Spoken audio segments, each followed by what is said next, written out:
See, now I'm worried that I'm the only one who actually got soaked with beer in there. Oh yeah, I didn't get touched. I don't matter, I guess. All right, well. Hello and welcome to Dodger Debate, back in person tonight. I'm Jack Harris, the LA Times Dodger beat writer, along with our beer and champagne-soaked columnists, Bill Plaschke and Dylan Hernández. I don't know, did you guys get wet in the Dodgers clubhouse celebration tonight? It was a little subdued, I think, for a team that clinched the NL West tonight, beating the San Diego Padres, and 11 division titles in 12 years. They've been there before. They didn't go super crazy. That's it. I think I just don't matter anymore. Back in the days when I was on the beat and the guys didn't like, that's when you know they don't like you, right? Is when they go after you. Flash, I'm sure you had some bad ones as a beat guy. Well, I still reeling from the time Yasiel Puig dumped a bottle of ice water on me, a bucket of ice water on me, and said, "Write that, LA Times." Ruined my whole clothing. So yes, I'm kind of PS. I have post-traumatic stress syndrome going down to the clubhouse during these times. So I didn't go because I was on deadline, but I still ate this hot dog. This is my second Dodger dog of the day. It's pretty good. Let's start here with a vibe check.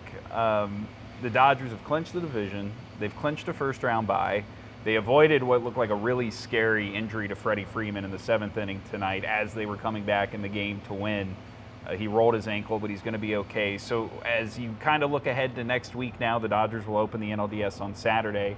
How do you feel about where the team is at, how they got to this division title, and what it might mean for their chances in October? If Freddie's really healthy, I feel really good about him.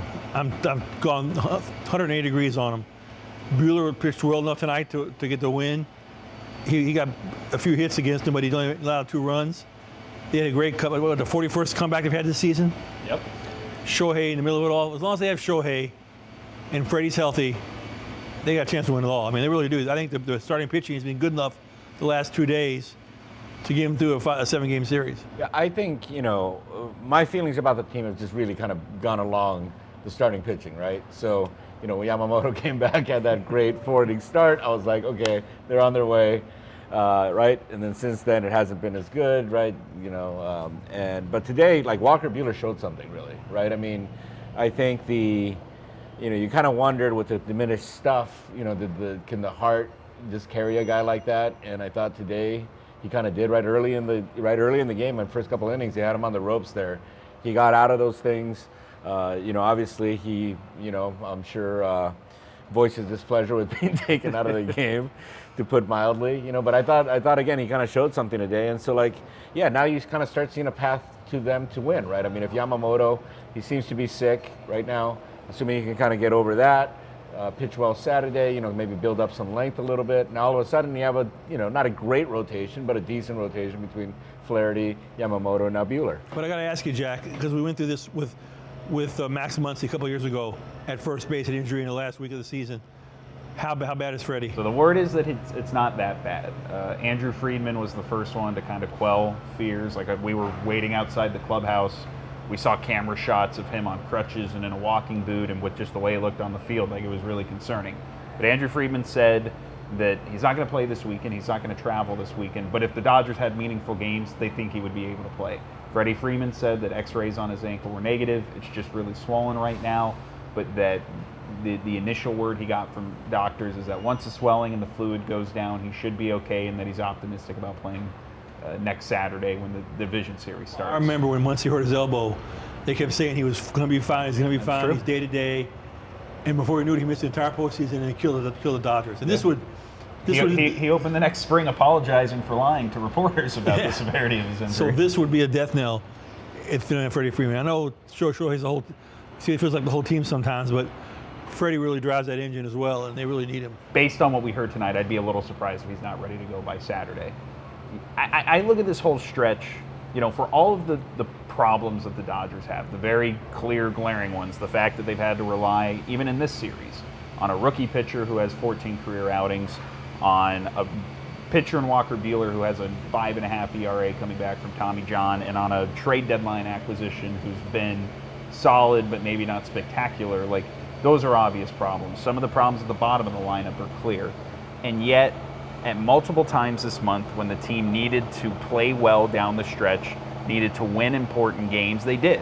And they come out tonight They weren't doing anything against Joe Musgrove for the first 6 innings of the game, but they get to him in the 7th with a Will Smith home run. They mount a big rally, and then they can turn to the bullpen to hold on. You saw the blueprint for how this can work, at least, again, in a small sample size, but against a really good team and a series that we talked about coming into this, that the Dodgers were going to have to play with an intensity level and a focus level and an execution level that they haven't always been able to get to in October. And I think the fact that they've been able to do it so consistently in this month to close out the division is the thing that if I'm a Dodger fan, that's what I'm feeling best about. And you know who this all points to? You know who holds all this together? The guy who I wrote a column about for tomorrow, Dave Roberts. Andrew Friedman, give him an extension now. He's got 1 year left on his contract. He should be locked up for 3 or 4 more years. He's had the best season of his 9-year career here. He said this is one of the sweetest division titles he's experienced as a manager. I would ask you for your take on a Dave Roberts extension, but you already fired that bullet back at like the All-Star break. So I'll ask you about the other guy who was really key in all this, which is Shohei Ohtani, who continued his torrid pace, had the go-ahead hit tonight with the single through the right side of the infield. And to me, it seems like when you boil it down to its simplest form, this team's going to go as far as Ohtani can carry him. What was it like watching him play in this kind of series and then celebrate his first division title as a major leaguer? Well, you just kind of expect it now, right? And you know what's interesting is just kind of the way he's described himself, I think, in this last week or so, where he's talked about kind of playing without like emotion almost, right? That he, today he talked about being too focused to where he couldn't even think about being nervous, Do you often have that problem? Being I do too not. Focused Yeah, on your that's work? not. I'm like major ADHD, right? No, but it's interesting because all the stimulus that you have around here in the stadium, right? I mean, this idea that these things have historical implications that are going to affect your legacy. The fact that what's at stake for the team and all the players here, all the tens of thousands of people in the stadium watching you, and in his case, on the other side of the world, an entire country watching you. And what's interesting, I think, is that most athletes, you'll hear them, they kind of fall into 2 general groups, I think. The guys that try to block it out and the guys that try to use that as fuel for like adrenaline, right? But that's kind of more to kind of boost yourself like physically. What he's describing is something kind of entirely different, where it's like, this is, right, yesterday he described it as, these are the ingredients to heighten focus. Right. And it feels almost like a little bit like creepy, right? And I guess, when you do think about it, all these guys that are great are a little bit sick. I talked to Kershaw about Ohtani a little bit before the game, and I had told him, I reminded him that early in the season, I said, I think you guys are going to get along because he's the only guy I think that's as crazy as you are. These guys are a little bit off. He's definitely off. And I'm just kind of curious to see how much further he can take this. It's a lot of the same questions that we've had about this team in years past. Can you piece together enough pitching to make this work? Can the offense play up to the talent level that it has? And as we go into this next week now, how confident do you feel about the Dodgers' ability? The one thing they didn't have last year was Ohtani. He changes everything. When he comes to bat now, every time he comes to bat, the fans all stand and get on their feet. I mean, he gets a standing ovation just for going to the plate. You have to watch. You can't take your eyes off him. He's unbelievable. They didn't have it last year. He's come up big in every big moment this year. And I know it's overstatement because we've talked about it so much, but he's the difference. He's the one thing that they haven't had when they got swept. They will not get swept with Ohtani. They may lose. He will not let him get swept. All right, well, that might be Plaschke's big prediction. They're not getting swept this year. I'll give you guys time to change this before the postseason starts, but do you want to, how deep do you think this team can go? You've already picked them to win the World Series. I'm doubling down now. They're going to win this whole thing. I just think, again, I just think Ohtani, what he's shown us, obviously the hitting and pitching thing is incredible, right? This unusual blend of speed and power that allowed him to put up baseball's first 50-50 thing, incredible. But I've kind of been more impressed by his mentality, right? And I do kind of wonder, right, when we kind of look back at this in 10 years, if he's not, kind of to basketball. I mean, Michael Jordan really kind of changed the conversation about basketball. I wonder if Ohtani might be doing the same thing here, in this sport. I've got him going to the NLCS and losing to the Phillies. Yeah, this has been for a couple months now. I felt like this is a team that's going to get through the DS and make a deep run in the CS. I'm still kind of there. I want to see more from the starters, especially Jack Flaherty and Yoshinobu Yamamoto. If they can't give them 5 or 6 innings consistently in the postseason, I think you're asking too much of the bullpen, too much of Landon Knack, even too much of Walker Buehler for how good he looked tonight. Now, maybe that's another variable, but I still think there's too many kind of things that have to go right for them to get there. Right. But again, after the way they finished the season, after the way they closed out the division, I'm much more willing to believe that they could get to the World Series than I probably was before. It's my kind of half answer. The last time I saw a hitter that I trusted this much, I mean, we saw the guy here today, Manny Ramirez, was just, in a way, he was unstoppable. He was unstoppable. That October, he was also on steroids, it turned out. And he was also in the shower. Remember, he was in the shower when they got eliminated in Philadelphia. Right.